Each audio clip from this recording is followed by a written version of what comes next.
안녕하세요. 힐링 재테크의 메디테라입니다. 이번 시간에는 내가 가난한 이유라는 주제를 가지고 이야기를 해보도록 하겠습니다. 특히나 요새 갑자기 날씨가 쌀쌀해져가지고 겨울이 성큼 다가온 것처럼 느껴지는데요. 이 겨울이 다가오면 본인의 자산이라던가 풍요롭지 못한 부분에 대해서 더 좀 약간 뭐라고 할까, 더 피부로 와닿게 되는 시기가 겨울이 아닌가 싶어요. 그래서 겨울이 옴과 동시에 어떻게 보면 올해 시간도 얼마 남지 않게 됐는데요. 벌써 11월이잖아요. 이제 12월 한 달만 남겨놓고 있는데, 특히나 올해 같은 경우는 코로나 때문에 코로나로 인해 묶여버린 시간이 되게 많아가지고 시간이 너무 지나가는 게 되게 아까웠던 것 같아요. 그럼에도 불구하고 시간은 어김없이 흘러서 이제 올해 2020년이 거의 다 가고 있는데요. 그런 면에서 어떻게 보면 핑계거리를 찾을 수도 있을 것 같긴 해요. 코로나 때문에 내가 움직이지 못해서 내가 부를 더 일구지 못했고 내가 더 가난해졌다. 그리고 내가 가난한 이유다라고 핑계를 댈 수는 있는데, 그러면 내가 코로나가 있기 전에는 괜찮았냐라고 보면 사실 그것도 아니죠. 그래서 마냥 코로나 탓만은 할 수 없을 것 같고, 이참에 내가 왜 부자가 아닐까, 왜 나는 점점 가난해질 수밖에 없고 생활비에 쪼들려야 될까를 한번 본격적으로 생각해 볼 필요가 있어가지고 이번 주제를 가지고 준비를 하게 되었습니다. 사실 이 주제는 내가 가난한 이유, 또는 내가 점점 가난해지는 이유, 내가 부자가 아닌 이유, 월급만으로는 미래가 불안한 이유, 이런 모든 것들의 이유가 될 수 있을 것 같아요. 도대체 그러면 왜 내 자산은 늘어날 생각을 하지 않고 항상 생활비를 걱정하고 쪼들려야 되는 걸까요? 우린 되게 열심히 살고 정말 열심히 일하는데도 불구하고 왜 그래야 될까? 라고 되게 고민을 저도 되게 많이 했던 것 같아요. 그러면서 이제 그것에 대한 방법의 하나로 이것저것 되게 많이 하다가 저도 투자를 하게 되었는데, 어쨌든 그렇게 왜 그럴까를 고민을 많이 하면서 들었던 생각은, 우선 무슨 문제든지 원인을 알아야지 해결책을 찾을 수 있기 때문에 그럼 그 이유가 뭘까에 대해서 먼저 알아보도록 하겠습니다. 물론 가난한 이유를 찾아보자고 한다면 끝이 없죠. 우선 첫 번째로 부모에게 물려받은 재산이 없어서 가난한 거죠. 부모가 잘 살았으면 내가 굳이 일을 하지 않아도, 또는 내가 일을 하더라도 이렇게 쪼들리지 않을 수가 있는데, 사실 이거는 극소수들만 해당하는 부분이기 때문에 이거는 빼더라도 요새 또 일자리를 구하기가 너무 힘들죠. 우선 일자리를 구해서 일을 해야지 돈을 벌고 수입이 생기는데 그마저도 힘든 상황이고, 그렇다고 하더라도 내가 지금 일자리를 구해서 일을 하더라도 수입이 지금 생활을 풍요롭게 할 만큼 수입이 이제 적정하지 않으니까 좀 문제가 생기는 거죠. 근데 뭐 수입이 적더라도 내가 뭐 열심히 저축하고 해서 살아야지 하면서도 사실은 지출이 늘어날 일은 너무도 많죠. 내가 아프다거나 가족이 아프다거나 뭐 집을 산다거나 이러면 또 대출이자가 발생되고, 그러면 지출이 또 늘어나게 되고, 뭐 많은 이유가 있겠죠. 근데 이러한 개인적인 사유 말고도 내 발목을 잡고 있는 모든 사람들의, 부자가 아닌 모든 사람들의 발목을 잡고 있는 시스템에 대해 관련된 문제가 있기 때문에 그 문제에 대해서 알고 내가 그거에 맞게 준비를 하고 열심히 살아야지 헛되게 살지 않을 수가 있어요. 그래서 제대로 그 문제를 알고 탈피하는 방법을 가지고 여러분들이 열심히 사셔야지. 사실 지금 다들 열심히 사시거든요. 열심히 안 사시는 분들 없어요. 왜냐면 열심히 안 살면 살 수가 없으니까. 특히나 우리나라 사람들은 정말 열심히 살잖아요. 주말에도 쉬지 않고. 그래서 열심히 사시는데, 그럼에도 불구하고 나중에 내가 돌아봤을 때 내가 정말 열심히 살았는데 남은 것이 없고 정말 준비된 것이 없고 난 노후에 또 일개미처럼 평생 일을 해야 된다라고 하면 헛되게 열심히 살았던 게 되는 거거든요. 그래서 헛되게 열심히 살지 않기 위해서는 그럼 어떻게 해야 되냐, 어떤 걸 알고 있어야 되냐, 무조건 이거는 알고 그거에 맞게 준비를 하셔야 되는 거라서 이거는 꼭 알고 가셨으면 해서 제가 이 내용을 준비를 했습니다. 그럼 그게 뭐냐라고 하면, 우리나라는 이미 선진국 대열에 들어섰다고 볼 수가 있어요. 물론 모든 면에서 선진국은 아니죠. 그렇지만 전체적인 경제 흐름상 우리나라는 선진국 대열에 들어서 있고 흐름을 같이 해 가고 있어요. 그래서 그런 선진국들이 가진 문제점에 대해서 피케티라는 분이 21세기 자본론이라는 책을 펴면서 그 문제점을 지적을 했는데 그 문제점은 우리나라도 고스란히 갖고 있거든요. 그래서 이것에 대해서 충분히 알고 여러분들이 준비를 하셔야 되는데 그렇지 않고 열심히 일만 하시고 계신 분들이 많으셔서 최소한 이거는 알고 내가 앞으로 어떻게 흘러갈 거라는 거는 알고 준비를 하셨으면 하는 바람에서 제가 이 내용을 준비를 했습니다.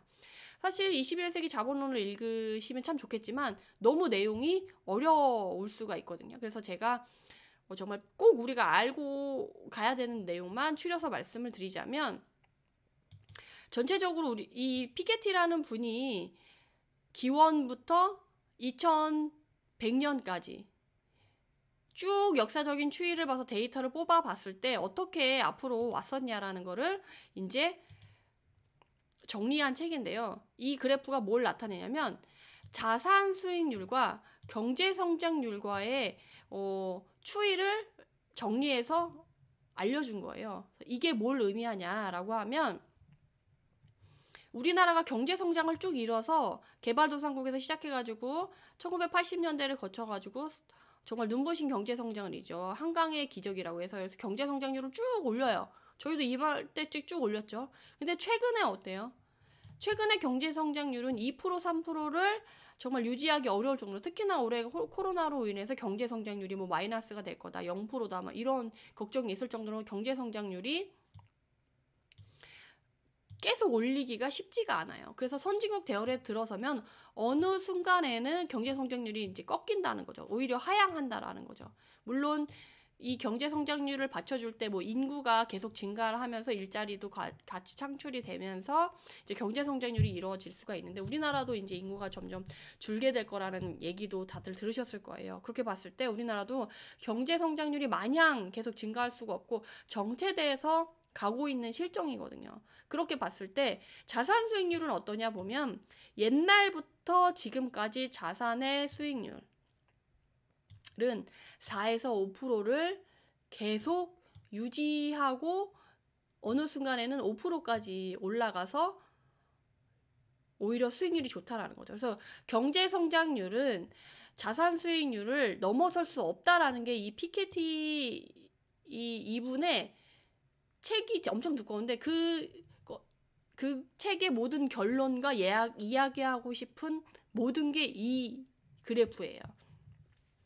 아무리 나라가 경제 성장을 이루고 해도 어느 순간에 경제 성장률이 꺾이게 되고 물론 경제 성장을 이루게 되는 그 시점에 일자리도 창출이 되고 이제 나라 경제가 발전을 하면서 월급도 점점점 늘면서 부가 분배가 되기 시작하죠. 그러나 어느 순간에 되면은 그 부가 나눠지는 게 한계가 있고 성장률이 꺾이면서 월급에 늘어나는 것 자체가 어렵고 물가 성장률을 따라가기 어렵다라는 거죠. 그래서 자산 수익률이 항상 경제 성장률보다는 높다라는 게 이분의 결론이에요. 그러니까 자산이 없는 사람들은 수익을 얻을 수가 없는 거죠. 자산 수익률 자체를. 그래서 경제 성장률만 믿고 월급만 믿고 살다가는 어려운 시기가 올 수밖에 없다라는 거죠. 그래서 자산을 가지고 결국에는 수익을 얻을 수 있는 자산을 활용한 투자라던가 이런 것들을 해야지만 이 수익률을 가져갈 수 있다라는 거예요. 물론 이 피게티라는 분은 이 자산을 갖고 부자인 사람들이 수익률이 높으니까 그 사람들 거를 세금을 통해서 어떻게 해야 된다. 그리고 전 글로벌적으로 그 세금이나 이런 부분을 통일화해야 된다. 뭐 이런 걸 얘기하고 싶어서 이 책을 쓰셨지만 전 이 책을 통해서 우리가 발췌해야 될 건 결국엔 경제 성장률만 믿고 우리가 월급만 믿고 생활하다가는 노후가 보장되기 어렵다라는 결론을 저는 얻었고 이 자산 수익률을 그럼 내가 가져와야겠다라는 결론을 얻었어요. 그러면 뭐가 문제냐? 나라가 이제 발전이 되고 경제가 발전이 되고 기술이 발전될수록 이제 노동 생산성이 증가하면 월급도 증가하는 거 아니냐라고 생각하실 수가 있는데 여기서 이 피게티라는 사람이 이것까지도 말씀을 해주셨어요. 노동 생산성이 기술의 발전에 의해서 계속 증가하는 건 맞다. 이 파란 선이 그걸 나타내는 거죠. 그렇지만 가계소득, 즉 월급은 그렇지 않다라는 거죠. 왜 그러냐? 월급은 어느 순간까지는 같이 증가를 하다가 어느 순간 이후부터는 노동 생산성에 한참 하회를 하게 된다라는 거죠. 그러면 노동 생산성이 증가하는 부분에서 월급을 주는 거 외에 이 남는 부분들, 그럼 이 부분은 뭔데 왜 이 부분을 월급으로 안 주고 이 부분을 남기냐라고 하면 이 부분이 바로 자본가들이 가져가게 되는 부분인 거예요. 왜냐하면 기술을 개발하려고 하면 투자를 받아서 그 기술을 개발해야 되잖아요. 그러면 투자금을 받아야 되고 그 투자금 받은 것에 대해서 보상을 해줘야 돼요. 그러려고 한다면 그 자본이 많이 들어간 쪽마다 기술이 발전하게 되고 생산성이 늘게 되는 거고, 자본 투자를 못 받아서 기술 개발을 못하는 사람들의 직종이나 이런 것들은 노동 생산성이 떨어질 수밖에 없는 거죠. 특히나 요새 제조업이 떨어지는 이유가 그런 이유인 거죠. 그렇게 봤을 때 그러면 자본을 받아야 되고 투자를 받아서 기술을 개발해야 되는데 그 사람들한테 주는 몫이 점점 이제 늘어나게 되고 그 생산성에서 많은 비중을 차지하게 되고, 그러면 월급은 계속 물가 상승률에 못 미치게 상승률을 가져갈 수밖에 없다라는 거죠.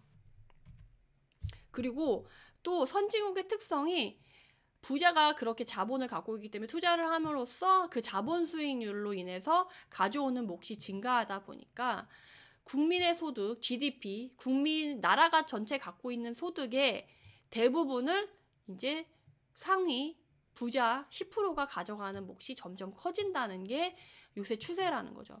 1940년 정도까지만 해도 선진국 대열에 들어선 이제 미국이나 유럽이 상위 10%, 부자 10%가 가져가는 몫이 미국은 한 37, 8%, 그리고 유럽은 34% 정도가 됐었어요. 근데 시간이 가면 갈수록 물론 1970년을 기점으로 해가지고 상위 10%가 가져가는 몫이 점점 증가를 하는 거죠. 그래서 나중에는 이제 50%까지 간다라는 거예요. 그러면 국민의 10%가 그 국가의 부의 50%를 가져가고 그 나머지 50%가 그 나머지 50을 가지고 나눠 먹는 거예요. 그러면 어때요? 부자는 더 많이 가져가게 되고 부자가 아닌 사람들은 더 적게 가져갈 수밖에 없겠죠. 왜냐하면 50%의 파이에서 더 많은 사람들이 내 거를 나눠 먹게 되는 거잖아요. 옛날에는 그러니까 상위 10%에서 만약 이렇게 한다면 나라에 10명의 국민이 있어요. 그러면 옛날에는 그 상위 10%, 그러니까 10명 중에 한 명이죠. 한 명이 가져가는, 그러니까 만약에 1,000원이다 라고 하면 3,800원 정도를 이 10%가 가져가고 나머지 6,200원 정도를 나머지 90%의 사람들이 나눠 먹은 거죠.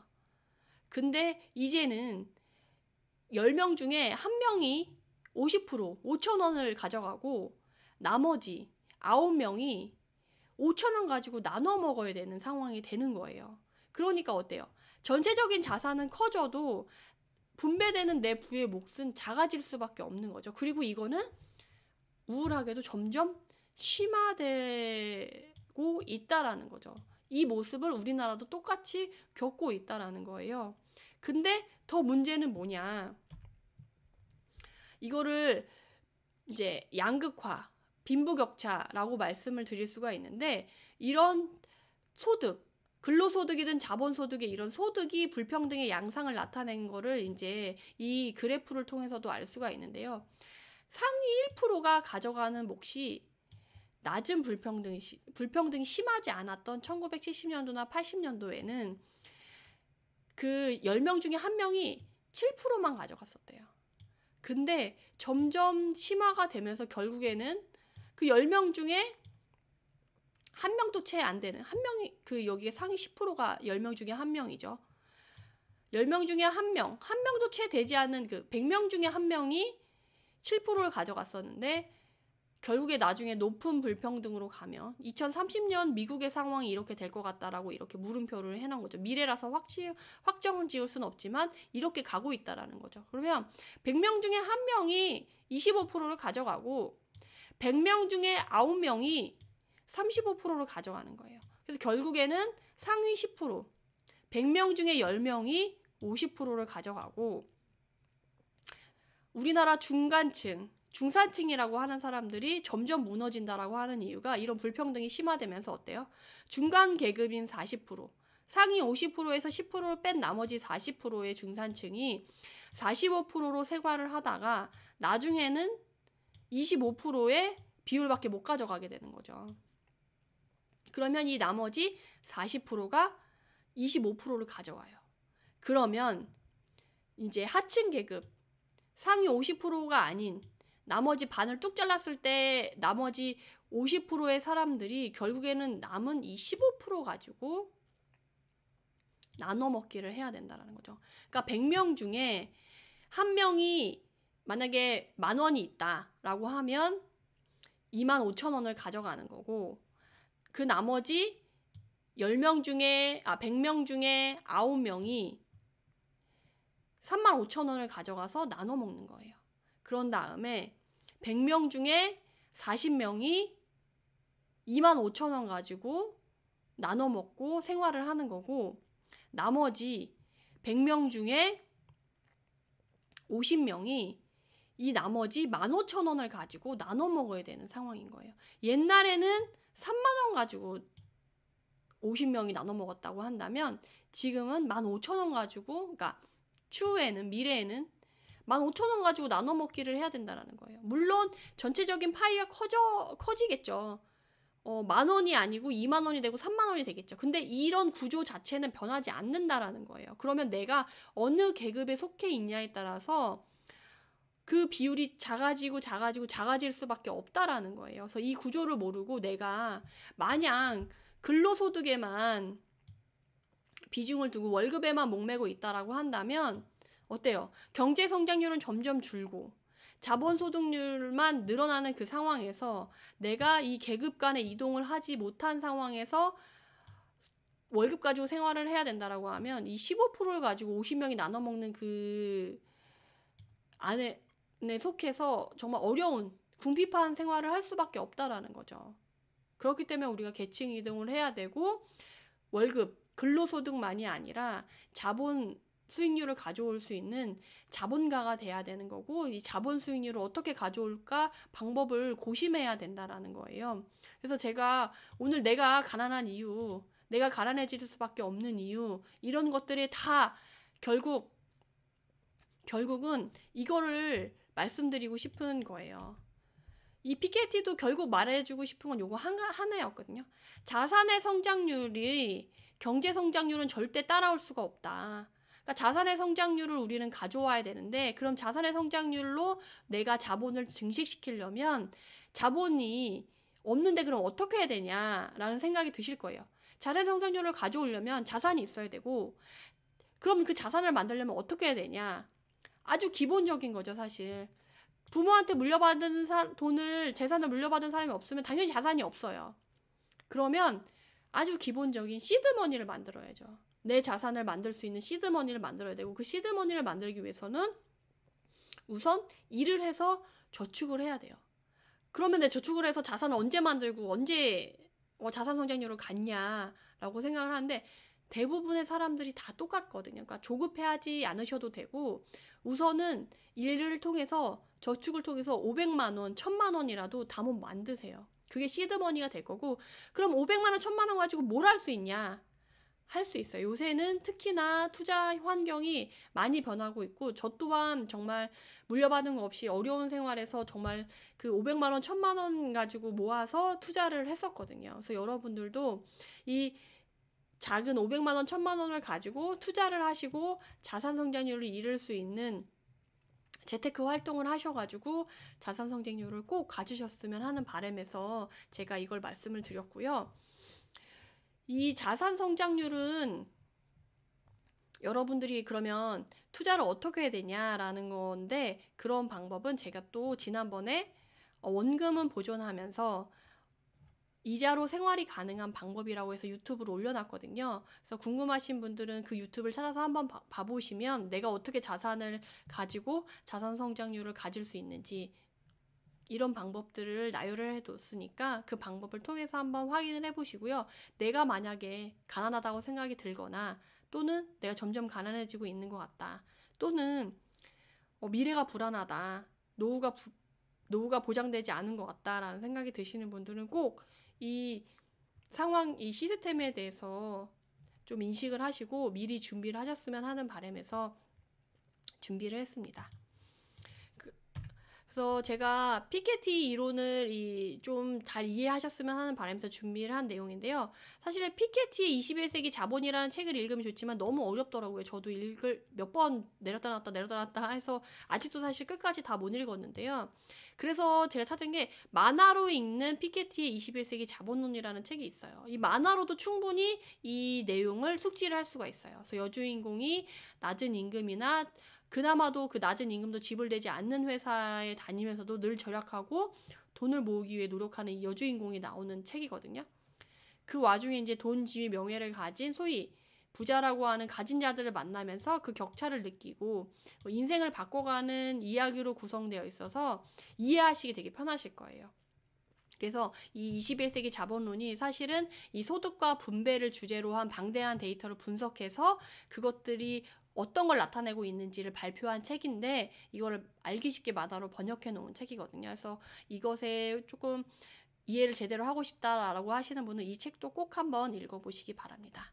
그래서 여러분들이 헛되게 열심히 살지 않게 기본적으로 이 내용을 아셨으면 하는 바람에서 말씀을 준비를 해드렸고요.